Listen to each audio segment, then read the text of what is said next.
thank you all for being here. If we seem a little bleary-eyed, it's because we've had many long days and nights up in Albany. This is our first moments to come back to the district in quite some time and let you all know about some of the stuff that went on in the state budget. And particularly, we're here to talk about the repercussions on healthcare and specifically nursing homes, EMS, and a number of individual Medicaid-related issues that we fought for tooth and nail to restore in the budget.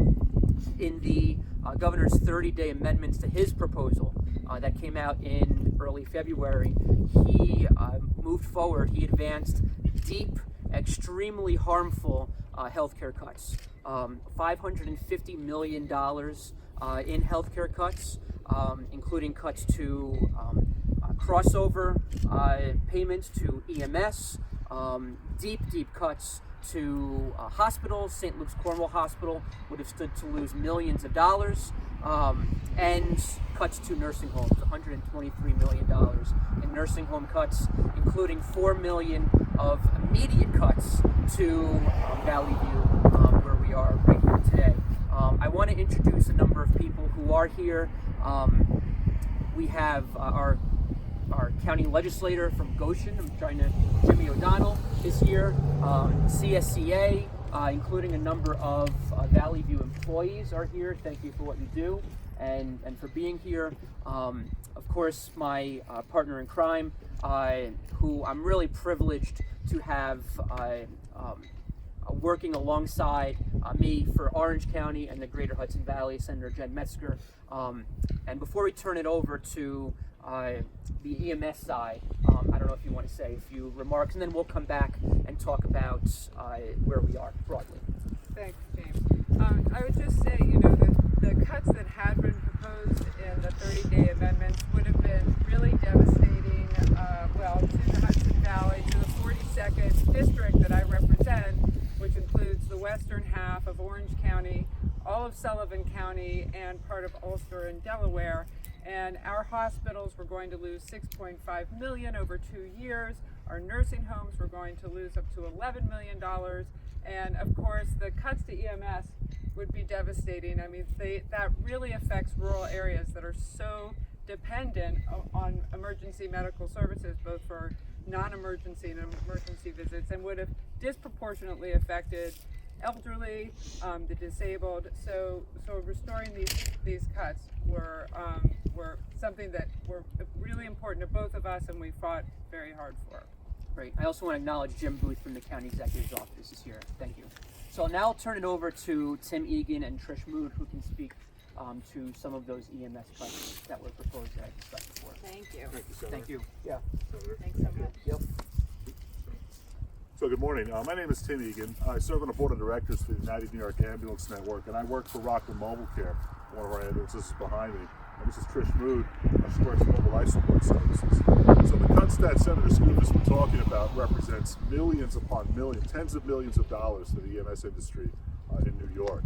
And it would have been absolutely catastrophic to the EMS industry. There would have been more ambulance services closing, and I say more because there were already 2 that closed in Fulton County, in part due to Medicaid cuts. So the proposed budget and then the 30-day amendments really rattled us significantly, and Senator Skoufis and Senator Metzger stepped up to the plate, along with many others in the legislature, to really get our backs and to get us that funding back so that we can continue to serve the communities. That's very, very important to us, so we want to thank you very much for your service on that. Appreciate that. Thank you so much.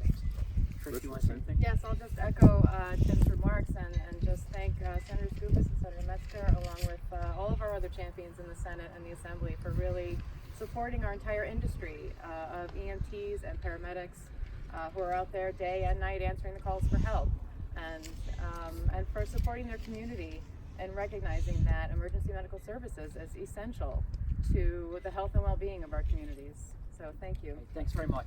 Thanks for what you do. Thanks. Great.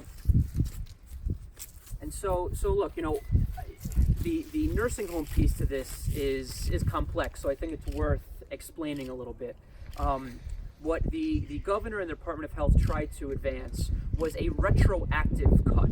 And so they're claiming that nursing homes, their case mix, So basically how nursing homes classify the acuity of patients, and reimbursements are based on those classifications. The governor and the Department of Health are trying to claim that nursing homes were widely misclassifying patients' acuity and wanted to take back, retroactively cut these payments to nursing homes.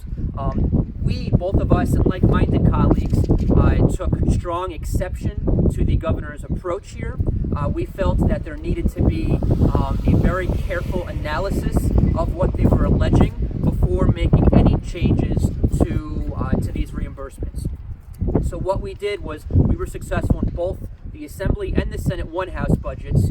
We said, okay, let's put a pause on what you're trying to do here and take a close look at what you're alleging. And our proposals that were in the two House budgets were what were ultimately in the enacted final budget that we just adopted a couple days ago, which is no retroactive cuts at all. $4 million would have been taken out of Valley View's coffers immediately if the governor's proposal had moved forward. So what we said was no retroactive cuts, and we're going to set up a work group to look at exactly what's going on here, and then we can make a decision about prospectively adjusting the case mix formulas. And so there's been a pause put on these retroactive cuts that the governor's looking to do. This was a big win for places like Valley View that stood to lose millions of dollars. Right, and I just want to add that work group is going to include, the broad range of stakeholders, including representatives of nursing homes. So, we're going to get. This is going to be, an accurate look at nursing homes in general and their needs. So. And I know that stakeholders, not just the nursing homes, but residents, we received many calls on this issue. Everyone is really engaged on this particular issue. In fact, there were mailers sent out to some of our districts. Call Senator Skoufis today, save our nursing homes. I got this mailer, so I don't know if I was supposed to call myself, but everyone was super engaged on this issue, and we're very pleased, delighted that we were able to stave off these very deep cuts to nursing homes, to EMS, to hospitals. We restored every penny. Of the healthcare cuts that the governor tried to advance. You want to say anything else? No, I think Anyone have any questions? We'll start on this, then we can go off topic if you'd like. Senator Metzger, you were throwing out some dollar figures before. Was that for the district you represent or on the whole? so. That was for my district, for hospitals and nursing homes. And then secondly, just following up, you just gave the example here of Valley View and the nursing home. What's in your district? So this is actually physically is in my her district. district. It's yours. Yeah. Sorry. Yeah. Goshen's. Yeah. But to make it clear, these cuts would have affected public and non-public, private nursing homes as well. I think there are over 600 nursing homes in New York State, and so this would have impacted every single one of them. I believe this work group, and we'll be advocating for this, ought to provide special consideration to public nursing homes, because in that case, it's not just a matter of protecting patients, right? It's protecting patients and taxpayers when you're talking about any adjustments to public nursing homes like Valley View. And so this was a big win. So these cuts have been paused, not stopped. When might the cuts happen again? Well, they're So there's no target of cuts. correct. So this working group is going to be looking at, with a focus on acuity, at the nursing homes across the board, figuring out really the kind of data they're going to collect, the data points that they're going to be collecting to make assessments about the rates. But the idea is to get the rates as accurately as possible to be a reflection of the need in these nursing homes. So, we worked hard at, the governor wanted to see a certain level of cuts. We said, no, you have to look at, this needs to be need-based. So you have to look at, so there's no set target. But And come let's- next state budget season, this is back on the table again. Conceivably, but let's be clear, we don't want nursing homes or any providers to be misclassifying acuity and their patients' needs. That shouldn't be happening. And so if, as the Department of Health is alleging, that is happening, we should correct it. But what we did was say, not so fast. No one has really taken a hard look at this. No one should want. Taxpayers shouldn't want it, and anyone who's objective here should not want nursing homes to be misclassifying acuity in the people that they're serving. When are you gonna name? Who's gonna name the stakeholders on the? Who's gonna name the stakeholders on the committee? When's the committee gonna meet? It's a DOH, Department of Health led effort. So We put parameters on the qualifications of individuals that must be named to this work group. They have to be experts, but the Department of Health Commissioner appoints them. And when will they start meeting? Very soon. Is there language to say you must meet by X date? Because there is a history with other working groups of bypassing by several months up to a year of meeting. Yeah, there is a history of that, and it's up to us to make sure that doesn't happen. And look, I'm the chair of the Committee on Investigations, and if we see that there's malpractice going on here, whether it be inaction or something else, I think that's something that our committee can also move forward and look into and compel action. But I fully expect that this working group will be convening very soon. Senator Scopus, why is it that the seniors always get the first hit? Yeah, it's wrong. And look, so that was. Work hard, make this country what it is, and they take the first hit on it. That was one of our arguments here, right? So, healthcare is critical to everybody, right? Whether you're a newborn or whether you're receiving end-of-life care.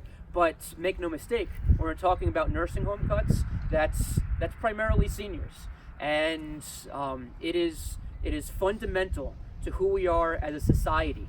The core of what New York should stand for is, taking care of our most vulnerable, taking care of seniors who have given back during their entire lives. And that was our argument when these cuts came up is, this is inappropriate, this is wrong, and before we move forward, there needs to be an objective, intelligent analysis of what's going on, because we need to protect our seniors from any inappropriate cuts. I would just add that just in another way that seniors are really hit is on property taxes, and this budget makes that 2% property tax permanent. So The other question is, will you run for the big seat on the next election? Who are you talking to? No. But I appreciate flattery. Thanks. We need somebody in the big seat. Thanks. Any other questions? Who are the stakeholders going to be on the committee? You want to answer that? well, I just know we have nursing homes. Yeah, there's going to be representation from the affected stakeholders or potentially affected stakeholders, and they're going to be experts from healthcare experts. It can't just be random people or political appointees. These are individuals who have a background of knowing, for example, what case mix even is. And they're going to prepare a report that goes to who? I think it's the Department of Health and the legislature. But those, if you're looking for specific details on the parameters of the individual serving and the specifics on who the report is going to be going, we can get that to you following this press I mean, conference. this is a Department of Health led effort, but we have a huge interest and concern to make sure that this is done right. So we'll be following it no matter what. We'll be watching it closely. Spectrum, BIOS, good. Okay. Anything off topic? Okay. All right. Do you Good. have any All right. estimates? Do you have any estimates of how much Jen gave them for her? Senator Metzer gave them for her district. Do you have any estimates of how much the cuts might have affected this area and basically the I haven't total seen. cuts? Yeah, or- I haven't seen and a can you just by give district. one quick explanation of the EMT folks, how they would have been affected? So Yeah. the EM, So those were specific cuts called Right. crossover Medicare. and that's payments, about but- 20. That would have been about 20 million statewide. So that was a really big hit. So in addition to the Medicaid, based on the acuity formula for the patients, the separately EMT folks would have seen potentially $20 million worth of cuts statewide. That's right. Separately, this is entirely separate from the nursing home cuts. Off topic, your comments generally on Route 17, how high a priority is that, and when do you think something might actually happen that gets that project in motion?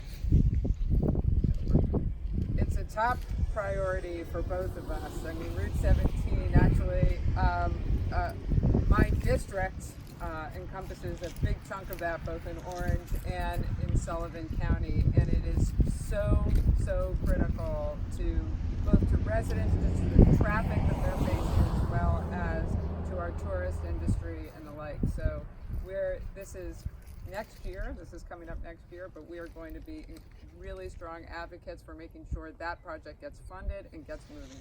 Yeah, this is our number one infrastructure priority, and this is a next year issue because we need to engage on this with the next 5-year DOT capital plan, which is negotiated in 2020.